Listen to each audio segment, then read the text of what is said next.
First of all, I just want to say thank you so much for doing this on such short notice. I really appreciate it. And thank you again for allowing me to upload it to YouTube. Sure, glad to be of service. Sorry for the delay. It's completely fine. I understand how hectic your schedule must be.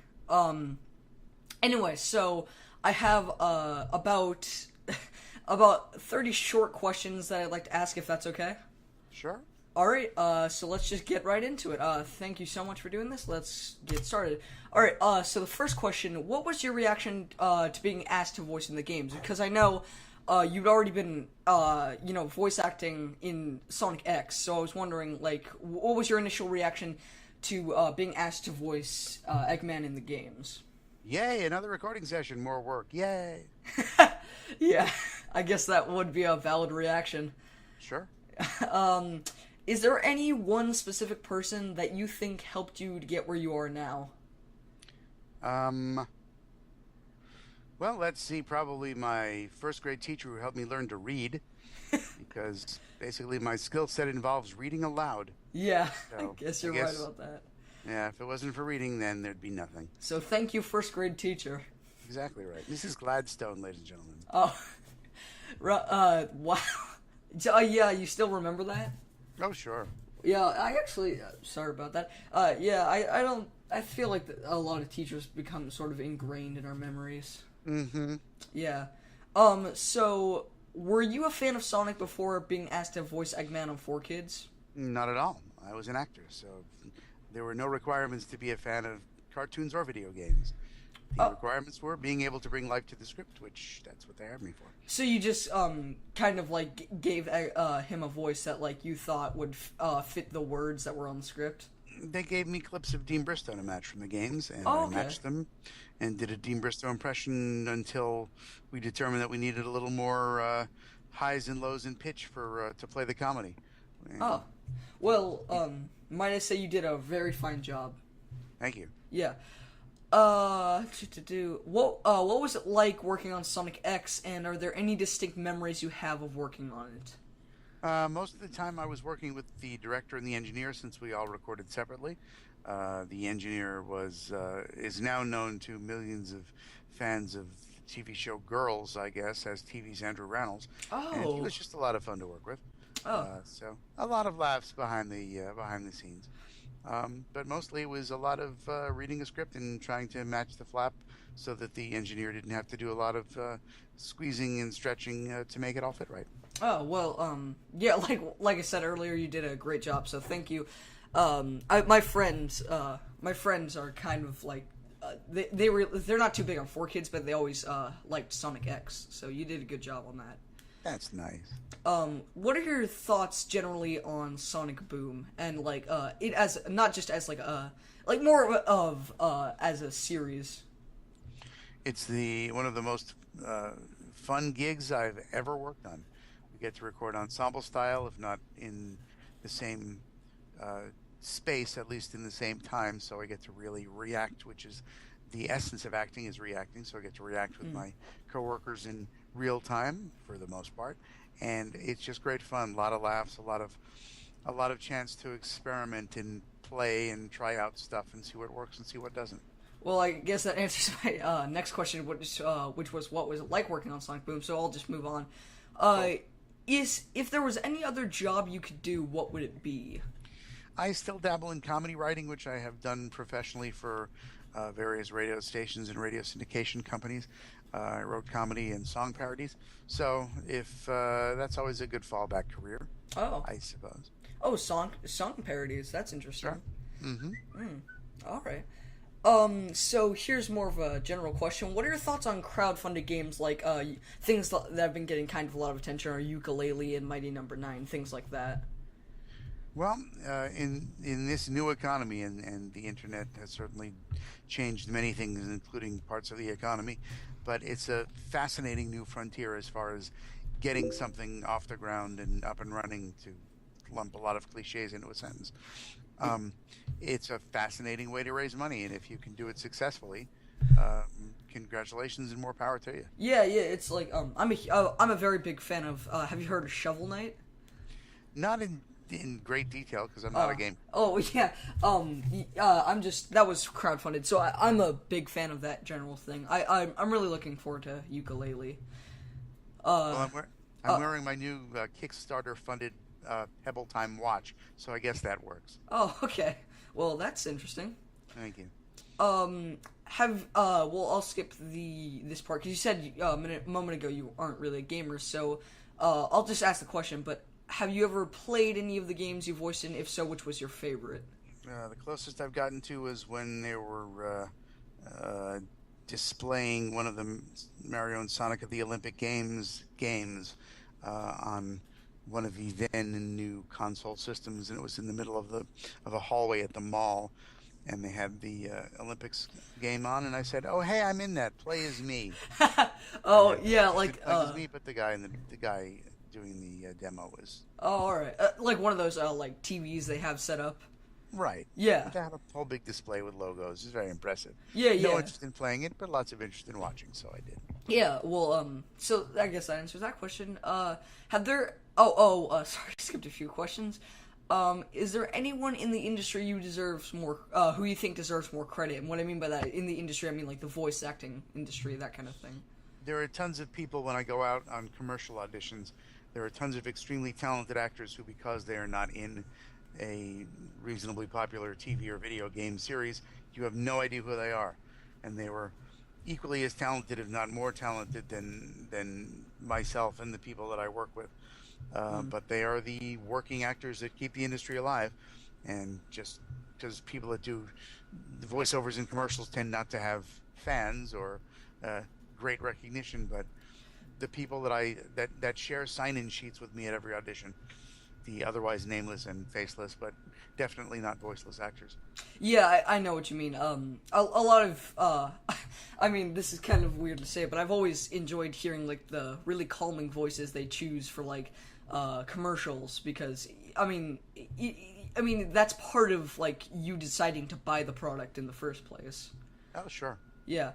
Okay, here, these next two questions are kind of linked. Has there ever been a project where you're passed up as a voice actor? I audition constantly, and most of the time I don't book those auditions. So, sure, rejection is just part of the game. Yeah, I've heard that when I've gone to panels from a few people. Absolutely. Has there ever, this is the linked question to that, has there ever been a project where you were chosen over someone else as a voice actor? Also, constantly, same thing. We are always competing against each other, and I hate to call it luck of the draw, but it's obviously based on talent and ability. Yeah. But for example, if they had cast someone else as Dr. Eggman, you wouldn't be interviewing me now. Yeah, I guess that's true. So but, it's all based on the casting process. But then again, that person probably wouldn't be quite as easy to get along with and easy to get in contact with. So thank you so much for doing this again. Sure. Sorry I keep repeating myself, but I really appreciate it. Okay. What was your initial reaction to being asked to be Dr. Eggman? I found it to be a great honor. I still find it to be a great honor. But as any working actor who never knows where their next paycheck is coming from, the first reaction is usually, "Yay, a gig!" Yeah, I would get that. If I'm not working, I'm not earning. So every gig is a precious gift. Yeah, I get that. Sorry, I just have this list I'm looking at, and I keep my eyes keep wandering around the room. Do your because I read on your website when I was looking at the FAQs that you said you're not a gamer, but your kids sort of are. So this question is: do your children enjoy the Sonic the Hedgehog series? Yeah, they will lust after each new game. Mostly, I think that's based on greed more than anything else. But yes, when they play the games, if they happen to be on a particular Sonic portion of their life, then yes, they enjoy. If that's the game they're fixated on at any one moment, they seem to enjoy it. But as it's all very much based on competition. Whatever other game happens to be hot at the moment that might rhyme with Platoon. Oh yeah, that. Yeah, I know what you mean. I know what you mean by that. So here's an interesting one. How did you end up voicing Eggman in the first place? Like, did you just go in for a standard audition and just get the gig, or? I had been doing a bunch of stuff at 4Kids for other shows. They had already known me from my work in a Pokemon episode or two, Ultimate Muscle, Kirby Right Back at Ya. And the same folks who were producing Kirby Right Back at Ya were also working on the adaptation of Sonic X. So when auditions came around, they were very interested in hearing me and convincing Sega that I was the right guy for the job. Mm. So they brought me in for an audition. They gave me samples of Dean Bristow to match. I did my best I'm Dean Bristow impression. Oh yeah. There was a round of callbacks. There was another round of callbacks. And after the third round of callbacks, where each one I did the same, I'm Dean Bristow, Sega was apparently finally convinced. Oh, well, good job then. I would have to agree. I'm gonna skip this one because it's very similar to an earlier question, but I'll move on to the next one. Are there any memories in particular that stand out in your mind from your time working as Eggman? Not specifically, just the entire process was great fun. At the time, I was working my radio syndication day job, so the joy of being able to essentially sneak out of work to go have fun at other work was just a fun little sneaky feeling to have. But the sessions were so casual and laid back and easygoing, yet still productive and efficiently run, that it was just a great pleasure to be able to do that on a freelance basis. All right. I think I can kind of get what you're saying. With the voice acting, it seems a little more like, oh, this isn't so much work. It's more like of me just messing around with my voice. Yeah, pretty much. I mean, I know underlying it's serious business, but there is definitely a level of fun no matter what the gig happens to be. All right. Well, that's good to hear, actually. Let's see. Do you think the internet, or more specifically YouTube, is important to a game's success and like the way it's marketed? These days, yes, it probably is. YouTube is a big part of promotion. Social media is a big part of promotion. Various message boards, both company run and independently run, are very important. The whole online social media experience is very, very integral to the game promotion process. All right, yeah, I definitely have to agree with you there. Like, the way, like, a good example of that is when Super Smash Bros. For the Wii U was coming out a few months ago. The way they marketed the game was on YouTube, and the internet was definitely a key underlying factor in the way it sold. Pretty much have to these days. Yeah. This is kind of a weird question, but what are your thoughts on all the negative attention that Sonic Boom Rise of Lyric has gotten? Because I actually personally, I actually had fun with the game. It's tricky being someone not only involved in the project, but someone who looks at the project substantially differently. I didn't grow up with it, and I don't look at it as a diehard gamer looking for the best in gaming action, because I'm an actor and I don't play games, and I wouldn't know a bad game from a good game because I have no patience for gaming. But I appreciate the devotion with which the most vocal of the fan base have expressed themselves. Obviously, compliments are better than complaints, but complaints mean you're showing your passion, and not everything can meet everyone's expectations. I've been a fan of various things over the years, and mostly radio related, and in certain cases I've been outraged enough to complain, but most of the time my defense for something that I don't like is to change stations and listen to something else. Yeah. I appreciate the vocal haters, if we must call them that, Yeah. For not just turning their back and instead opening their mouth quite loudly. Yeah, if only the internet worked like that. If people didn't like something, they would just change videos or something. Well, with the popularity of the internet has become arguably a change in human behavior and human expectations. I have an opinion and it must be heard. So there you go. Yeah, I guess you're right about that. I mean, it's much easier to hide behind a computer and just say things than. I'm anonymous. I have an opinion which otherwise no one would care about, and in the days before computers, I wouldn't bother expressing. But now. Yeah, exactly. Because I can, I shall express. Yeah, totally. That's an exact point I was thinking about, because like people wouldn't generally express their opinions as openly and as negatively as they do on the internet, in real life. Exactly. In the old days, when people would get up quite literally on their soapboxes in the town square, you'd reach maybe a couple of hundred people. These days, you can easily reach a couple of 100,000 without even having to buy a soapbox. Yeah, yeah, without having what one is. Yeah, exactly. Yeah. I'm gonna apologize for this next question. I'm gonna skip over it because I know I was tired. I was feeling off earlier when I wrote some of these questions, so I know the answer to that one. Do you? And I think I know the answer to this one too, but I actually am curious. Do you generally enjoy working as Dr. Eggman? I love working on everything, even the most boring medical narration or financial narration. The fact that someone has entrusted me to breathe life into their words, no matter how otherwise boring, but they've chosen me over possibly dozens, if not hundreds of other applicants, and they think I have the certain something to bring their otherwise lackluster script to life is a great compliment. And it is even more of a great compliment when it's something that makes me laugh and have so much fun as Dr. Eggman in recent years in Sonic Boom, and the recent rebooted is such a strong word, but the redirected and I guess since the recasting of Colors and Generations in those games, where comedy is once again a welcome addition, ingredient. Yeah, yeah. Recipe. I very much I mean, I've enjoyed like all the Eggmans that have come. Eggmen, I guess, would be the best way to put it. Exactly right. That have come, but I think you're probably my favorite just because of how much fun you seem to be having. Thank you. Yeah, no problem. The key is if you're not having fun, no one else is going to be having fun. Yeah, it's a good point. Are there any negative aspects to working in the industry that you do?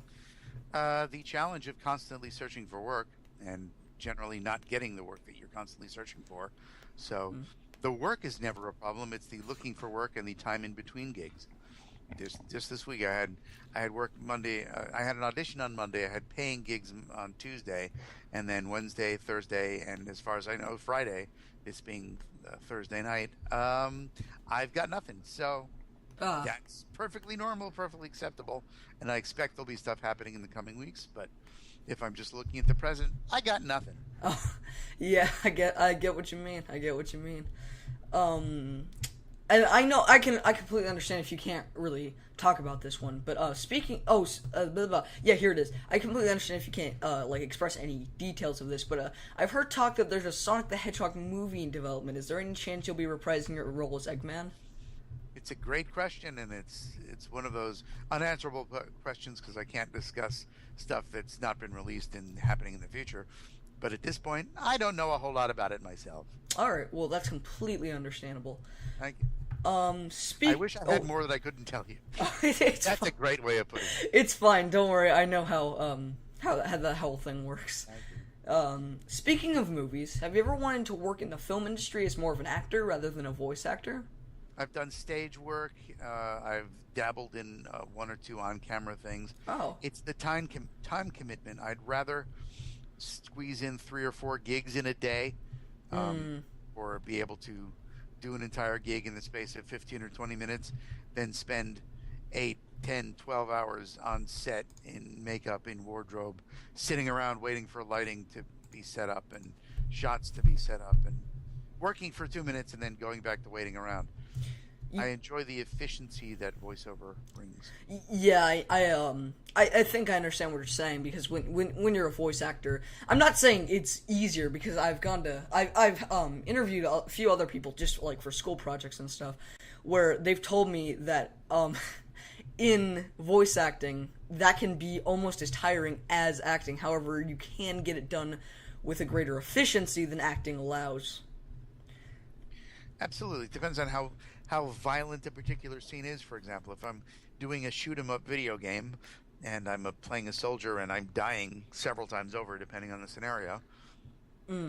Yeah. At the end of that session, my throat is sore and I sound like this. So yeah, that's the exact point that several other people brought up, that like the screaming sessions are always kind of the most stressful to do. Right. At the end of those, I sound like Dean Bristow, whether I want to or not. Yeah, that's probably the best way to put it. All right. So, only about I got about 8 more questions, if that's okay. Sure. What has been, in your experience, the most fun game to work on? Uh, let's see if there's an easy answer to that. It's probably a tie between Colors and Generations, only because both of them were still fairly new in the comedy approach to Sonic. Mm. The PA announcements in Colors were quite fun to do. The dueling Eggman scene in Generations was also quite fun to do. So those both had very memorable moments. Yeah, because I would imagine comedy in both those games. Well, I'm not too big a fan of Generations gameplay, but definitely the comedy aspect that they tried to bring to the table was very more present than it had been in like say for example Sonic the Hedgehog that was released in 2006, or like things that had come before that. Again, you can't please everyone. Yeah, yeah. But I very much enjoy the comedy aspect because it brings like a lightheartedness to the franchise, which is nice to see. I hope there are others who feel the same. Oh, I'm sure there are. I'm sure there are. Let's see. Do you generally get along with the other people who voice the other characters in the series? Usually, we live on opposite coasts, so I really only deal with them during recording sessions or the occasional in-person visit. But most of the time, we're at opposite ends of the country, talking over the internet and recording in real time. But after the 4-hour session is over, bye. See you next time. Yeah, I can understand that. I can understand that. For 4-hour stretches, we get along great. Oh well, that's good to hear. Exactly. It's more than I can say for some people right now. Oh yeah, they're like, I've just read articles. Oh, sorry about that. I've just read articles like where there are people like, what's interesting is that there are people who play like couples romantically in movies, but in real life they like can't stand each other. Mm-hmm. So that's got to be interesting. But I'm glad you generally get along with people. You seem like a very nice person. In most cases. Let's see here. What is your favorite social media site to stay in contact with your fans and generally talk to people? If I had to choose between Facebook or Twitter, could I choose between one or the other? I think Facebook, only because of the 140 character limit. Yeah. I can't work within that creatively and sometimes do so quite effectively, but I like to talk more than I like to edit. So yeah, that's also another good thing about Facebook, is you can edit your posts. Right, and you can be as wordy as you damn well like, and then change your mind and chop out a lot later. Yeah, exactly. Or vice versa. Yeah, but with Twitter, it's kind of like, oh, you messed up. Sorry, that typo will remain. Yes, mistakes live forever, and must be fitting into 140 character space. Yeah. Yes. Exactly. We hate you, Twitter. Yeah. What's the strangest experience you ever had with a fan of your work?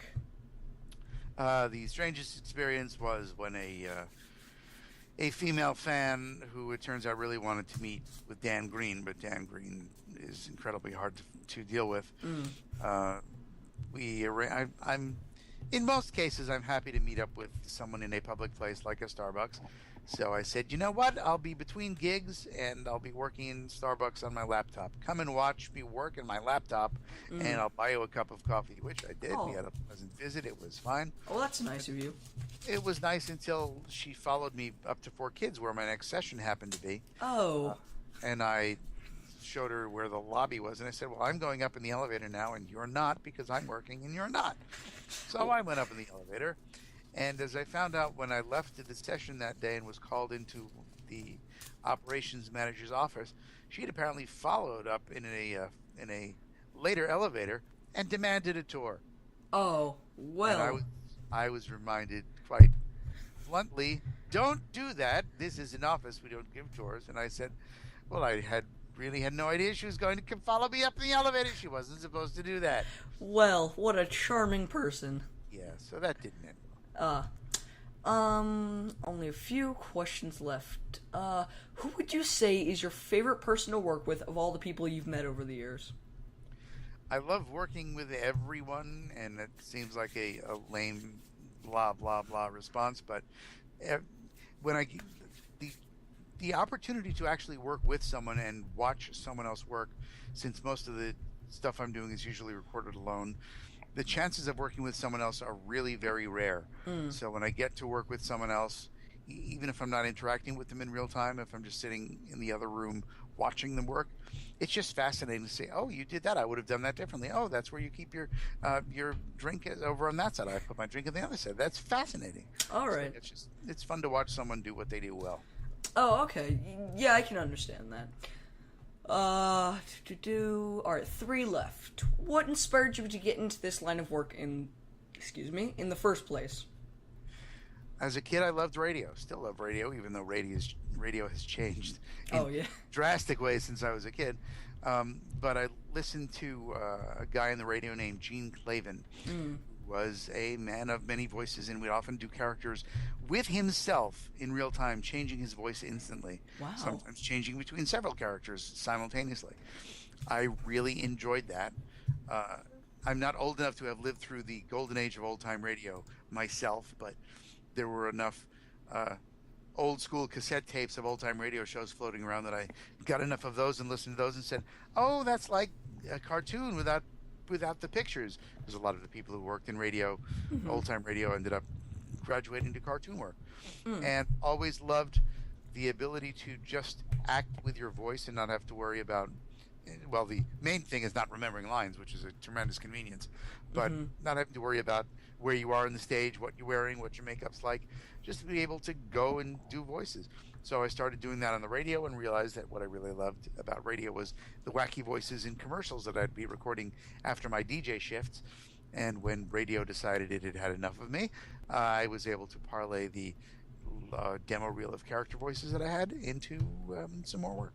All right. Well, um, I'd say those are valid inspirations. I like you said, radio has changed very, very drastically.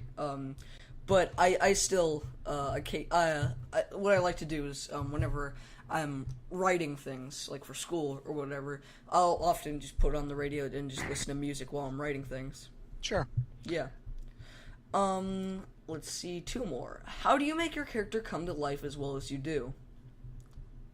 I'm not sure I know how to answer that. I just do, and trying to figure out how I do it. It's it's probably the secret to my acting is a little overacting, but not Mm.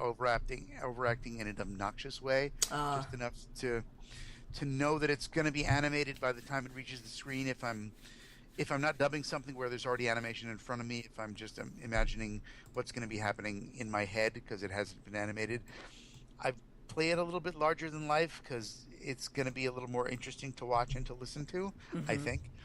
So just making it a little bit larger than life, trying to use the real live acting skills that I've learned over my lifetime and adapting them to an over the top characterization without Mhm. making it obnoxious and painful to watch and listen to.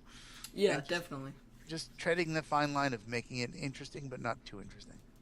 Yeah, I completely get what you mean. I mean, um, Eggman is definitely one of my favorite characters in all of gaming, just because of like his speech patterns and the way like he tries to stop Sonic every time. Right. One thing I remind aspiring voice actors is it's not enough to be able to make funny voices. It's to be able to act in those voices and turn them into distinct characters Mm. and read the lines the way the lines should. One of the possible ways that the line should be read. Because if you're misreading a line, that's going to stick out like a sore thumb. Because our brains are programmed to recognize that doesn't sound right. Yeah, yeah, definitely. That's very good advice. Hmm. And finally, is there anything you'd like to say to the people listening? When this goes Feel up, at free to least. Feel free to check me out in my website at itsamike.com and my matching social media locations on Facebook at It's a Mike and Twitter at It's a Mike, and if you must, Google Plus at It's a Mike. And check in, just don't be a pest. All right, thank you so much for doing this. Sure, thanks for asking. No problem. You have a wonderful night. Likewise, I'm sure. Thank you. See Bye. ya. Bye. Bye. What a nice guy.